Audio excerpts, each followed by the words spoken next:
If interracial homosexuality bothers you, don't watch it. You'll have a horrible time. You'll have a real bad time watching the show. Don't do it.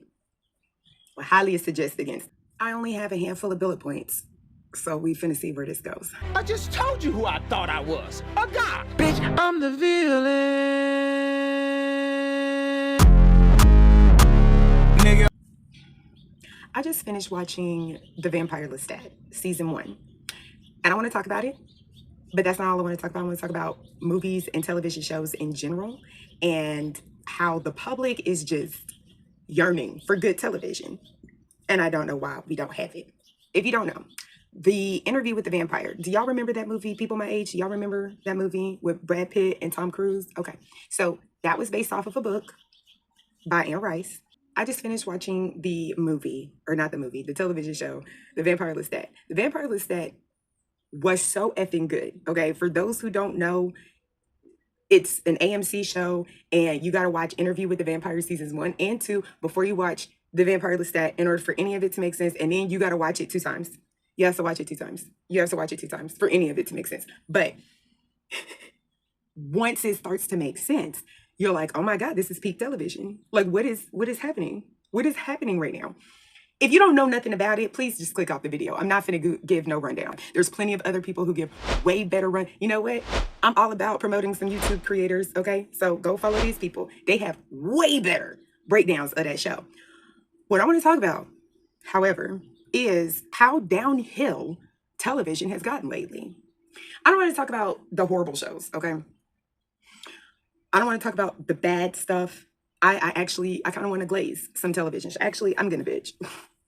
There's no way I'm going to make a video where I'm just glazing. There's no way. I'm going to bitch somewhere. So I started thinking, like, when was the last time that a show made you at least sympathize with the bad guy, not necessarily the villain, right? And so you think the top shows that come to mind, Game of Thrones, right? We all hated the Lannisters, but felt a way about Tyrion. And when the Lannister army was going up against Dany and the Dothraki, like, we were conflicted as to who to root for. You know what I mean? Like, that's good writing. Another television show, Breaking Bad. We didn't even realize that Walt was the villain until after the show was over with. We didn't realize that we weren't supposed to be rooting for him. We weren't supposed to be doing that, but we love Walter White. And fuck Skylar for fucking everything up. She messed everything up. And I guess the third television show, recent television show that at least had a good first few runs, The Boys, right? You got to a point to where you started to sympathize a little bit with Homelander, just a little bit, because they had good writing. Now, with The Boys just went way off the rails. I've been watching a lot of content saying that it should have ended in season 3. And when I first heard that, I was like, no, there was plenty more story to tell. There were a lot of really great scenes since then. And I went back and rewatched and I was like, yeah, it should have ended. It definitely should have ended at 3, after 3 seasons. But they were just milking it. Kind of like The Walking Dead. The Walking Dead started off really, really good. And then they got greedy. I felt like they got greedy. They realized, oh, we can do fake out deaths. When Chandler Riggs turned 18, they were like, okay, we're going to get rid of him and bring in some other kid who's like 16 or 17 years old. So that way we won't have to pay him for the next couple of years. And then as soon as he turns 18, they kill him off the show. Like, they got so greedy and so, it's kind of gross. Then with the spinoffs, the ones who live, you guys know all the rest. It was too much, right? Whereas Game of Thrones, not enough, right? Not enough. We needed more. We needed at least 4 more, I don't care. We needed at least 4 more seasons of Game of Thrones so that they could start to reintroduce characters, not reintroduce, but introduce characters that should have been in a story a long time ago. Y'all are adapting it for a television show. There is no reason in the world why you can't. Do you know what I mean? Plenty of people would have loved to have seen Lady Stoneheart, but y'all just, okay, all right, that's cool. And then the writing was just absolutely awful, which is why I think Hollywood is dying. Hollywood's dying, okay? The big box office, that's dying. Because you now have YouTubers who can make better movies than a lot of people out there. Ryan Coogler, great at movies. Television shows, maybe sit down. maybe sit down. Fairly positive. I don't give a damn. I don't give a damn. What's that movie? Markiplier's movie. Um, Iron lungs, stupid. I don't care. That was a good movie. That was a good movie. It was interesting. He took a chance. He took a fucking risk. You know. It was unlike anything that I've seen in a very, very long time. And reintroducing that Alfred Hitchcock-esque type of horror. Then you think of like other movies. Going back to Interview with the Vampire, Anne Rice, the author, she was adamant about Tom Cruise not playing Lestat because Tom Cruise was shorter and Tom Cruise had short, dark blonde hair, and like he was not he looking at him in like Top Gun. No, you don't see Lestat, but she's not realizing like lifts, contacts, wigs, like it's a production. She did see it, and she ended up like handwriting Tom Cruise an apology letter. Like, boy, you ate that. So I don't know. Isn't it 8? It's 8. Whatever. I'm almost 40. I shouldn't be doing that any damn way. But the way that they went all out and stayed as close as they possibly could to Anne Rice's versions, right? We all knew that there was a lot of sexual innuendo in the books. In the movie, wasn't no way that Tom Cruise and Brad Pitt finna be fucking. I mean, I would have watched it, but ain't no way they would have been fucking. Antonio Banderas that played Armand, he did kiss somebody. Didn't he kiss Brad Pitt? I think he kissed Brad Pitt on the lips. He was like, I'm finna do that. In the show, it's all, if interracial homosexuality bothers you, don't watch it. You'll have a horrible time. You'll have a real bad time watching the show. Don't do it. I highly suggest against it.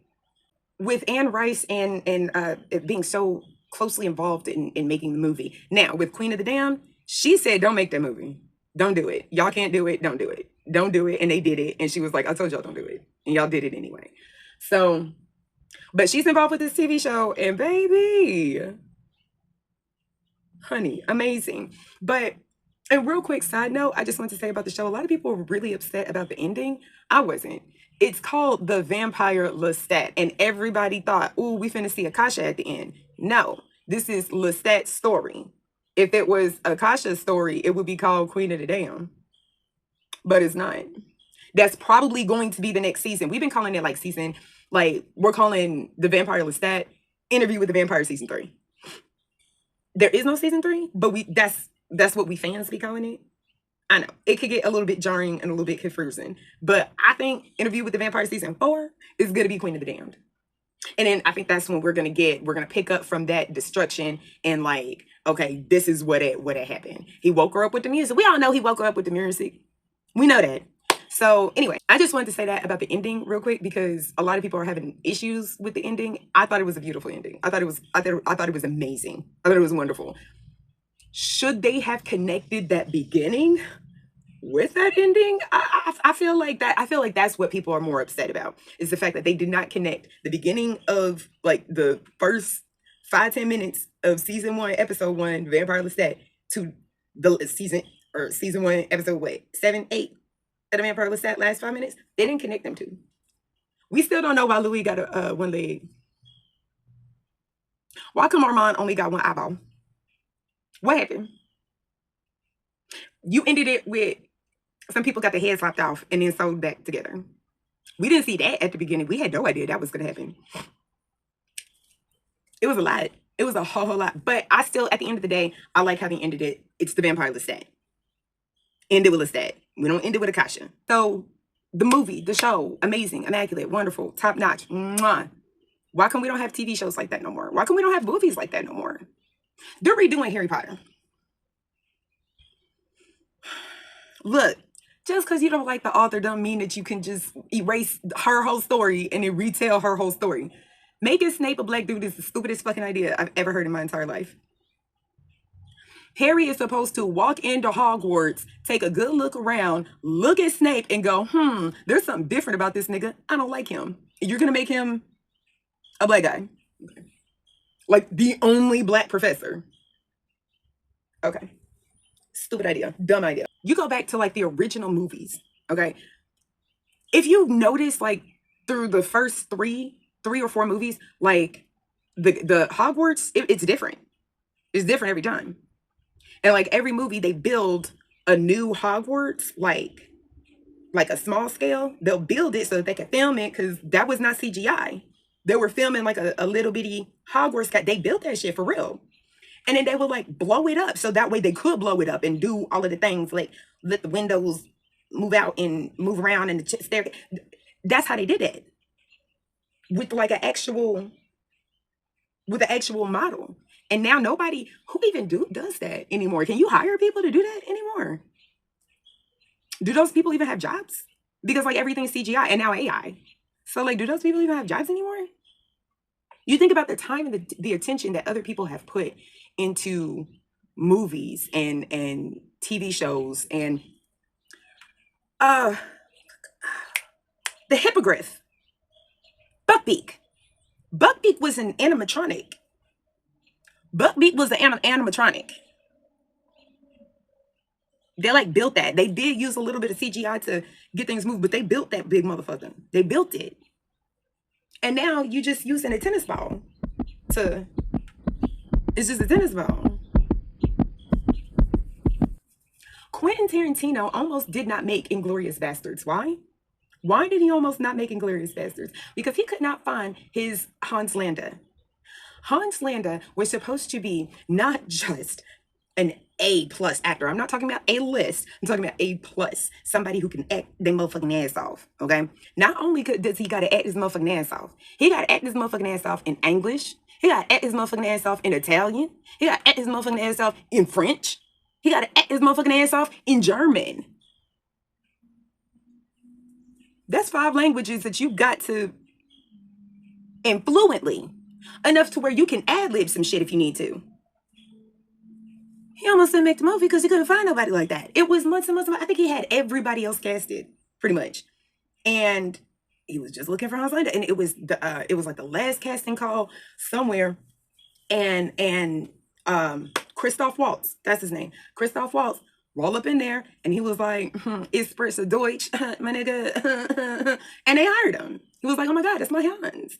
That movie almost did not get made. Did you know? Yeah, I really like Inglourious Bastards, okay? It's one of my favorite movies. Did you know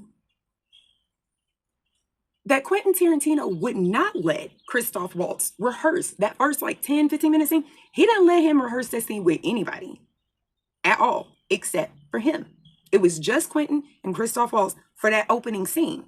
When he pulled up to the house and he meets with the dude, he's like, "Hey, yeah, whatever, you know who I'm is. We got to come in and ask you some questions."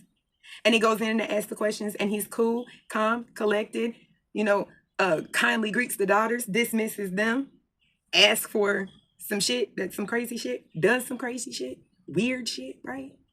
And you like, this guy is, and then it gets to that one scene where he goes, "Are you hiding enemies of the state?" And that, I don't even know man's name. The French man, I don't even know man's name. That facial expression, and he just like, "Fuck, I'm caught. Fuck, I'm caught." That shit was real. That shit was real because Quentin Tarantino was like, "I need their actual real." Damn near that whole fucking scene was the first or second take.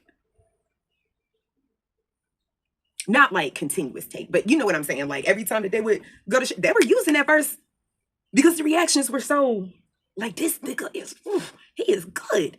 You can act this motherfucker out." The scene when, yeah, I'm gonna go through it. The scene when Hans was choking that lady out and she was passing the fuck out. She was actually passing the fuck out because that was actually Quentin Tarantino's hands. Quentin Tarantino choked this bitch out because he said, "I'm the only person that know how to choke a bitch without killing her." You don't question that. You question it after the movie. I'd be like, you know what? Let's wrap this shit up because I got questions, my nigga. How the fuck you just go say some shit like that? And then, but he got the job done, didn't he? Okay, he also crippled Uma Thurman too. in that scene in Kill Bill. Y'all remember that scene in Kill Bill when she was leaving? What was it, Havana? She was leaving that Hispanic pimp, and she going through the forest, and she driving. She were all manic and shit. And she crashed, and she fucked all of her shit up. She was like, they had to shut down production of the movie for like a while. He almost killed her because he was like, she was like, I need a stunt double, and he was like, nah, bitch, you got it. And she was like, but I'm scared. And he was like, look, I went ahead, I cleared out the whole road. You fine. I think it was like a giant ass stick or something that she ran over. Fucked that whole car up, fucked her spine up. So I don't know, maybe there should be, I don't know. But I also kind of feel like if the actor is like, yeah, I'm willing to risk my life, then who are we to say don't get the shot? Was that a bad thing to say? I'm sorry. I'm not a bad person. I'm really not. I'm not a bad person. I just feel like consent is a real thing. And if I'm consenting to you playing with my life, you know Quentin's crazy as shit. He choked this bitch out because he say he's the only one that know how to choke a bitch out without killing her. Nigga, how did you test that theory out? Okay, never mind. Never mind that. Never mind that. Never mind that. You're going, no, wait. Bastards was after Kill Bill. So, bitch, you knew that he tried to kill Uma Thurman, and then you let him put his fucking hands around your neck. But is it my favorite movie? Do I talk about that scene consistently? I just feel like if you tell me, yeah, Marissa, you can play with my life, bitch, I'm gonna play with it. What do you mean? What do you mean? You're gonna be my real life crash dummy? For real? Cool, because I got a couple of shots that I want to do, but I know I can't do it, so I'm gonna have you do it. You get out there and do that. That's crazy work, bro. Anyway, I ain't had no point to this video. I hope you didn't come here for a point. That's it for me. All bad. Oh, like and subscribe or whatever. And join the Patreon. And yes, I'm gonna be a Kasha for Halloween. I already got it. Look. I'm gonna look. All I gotta do is just like kind of braid it in a way. And then boom. And then boom.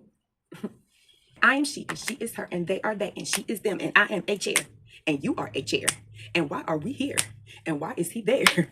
I'm the answer. I'm the answer. I'm the answer. I'm the answer. I'm the answer. I'm the answer. I'm the answer.